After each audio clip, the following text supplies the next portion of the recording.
Lisa discusses public transport. Now, you obviously travel around a lot, and I've no idea what sort of pre-planning you have to do, even into a short journey, but perhaps you could explain to me or describe to me how you go about organising a trip to your local supermarket. Oh, that's easy. I just know the route and I just walk down there. It's not a problem.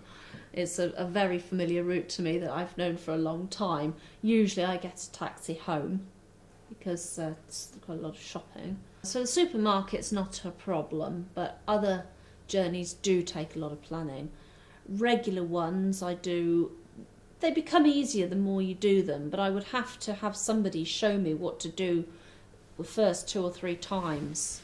So if I was learning a new route, yes, I could get the bus there, because get the bus from home, and then if you have to change buses in town, it's quite easy. You go into Fleming Way, and as long as you know which side of Fleming Way you've got to go from, you can go along the bus stops and ask people to show you which bus stop you need.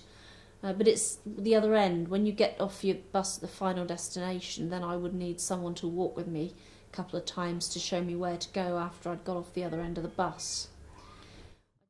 Do use dial-a-ride sometimes for one-offs, things that I haven't done before, but I did try them the other day and they actually couldn't take me where I wanted to go because there were no slots left at the time that I wanted. So it's not always good, but they did come in extremely useful when we had all the ice and snow, because not only when it's snowing have you got the slippery ground to worry about, but snow makes you lose your orientation because there's no curbs, there's no grass, and there are no landmarks. So I get very, very lost unless I've got a route which is very straightforward in the snow.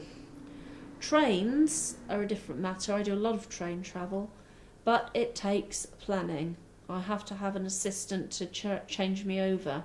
So I'll phone the number for the mobility assistants, tell them where I want to go, and I've found out the times beforehand, give them the times, and they'll book the assistance that I need and the seats, etc. They will book the tickets as well. Sometimes I buy the tickets at the station, sometimes I do it through the assistance people and they send me them. But I do find sometimes sighted people don't quite understand where that's concerned, because there might be a place you go to, say Reading or Bristol, and if I had a meeting or went to see somebody, people will say to me, well, yeah, there are plenty of trains back to Swindon from Reading, Bristol, Bath. Yes, there are. But if I've booked assistance, I have to get a specific train, the one I've agreed to, because it's all programmed through, so there would be people waiting for me to help me. And it wouldn't be fair to have people assisting me when I just don't turn up. That would be a waste of staff's time. And also, it would be I might not get help on the train that I support because I haven't organised any assistance. So it does take a bit of planning, but it is a good service, and I wouldn't be able to do the travelling I do if it wasn't there. On these more complex journeys, train travel for example, have you ever had any problems during a journey that... Many. And how have Yes. they generally been resolved? Well, it's a case-to-case basis, isn't it? It's not for the passive visually impaired person, rail travel. You have to have your wits about you. It has got better. There's no doubt about it. But you've got to be aware of the station you're at. They do come and see you off the train, but I tend to actually get up and get off the train. Obviously, if you're not confident and competent at doing that, that's a different matter, but I just don't take the risk of being carried over to the next station. If I hear Swindon announced, I'm off. And then I just wait on the platform for the person to come and assist me out. What's your experience of the local public transport, buses and taxis?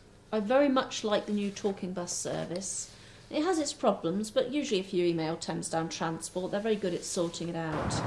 Not only does it make it easier for me, because I can listen out to my stop and I know where to go, it's easier for the driver because I don't have to ask them to give me a shout if there's a talking bus. And I also know more about the environment around me. I know where I'm passing through. I know the names of the roads, and I think, oh yes, I know where that is. I pass that on the bus, and it gives you much more of an awareness rather than just, oh my goodness, am I at my stop yet? Taxis do vary. I find some are very helpful, some drivers aren't. There's no yes or no with taxis. There's just no common denominator.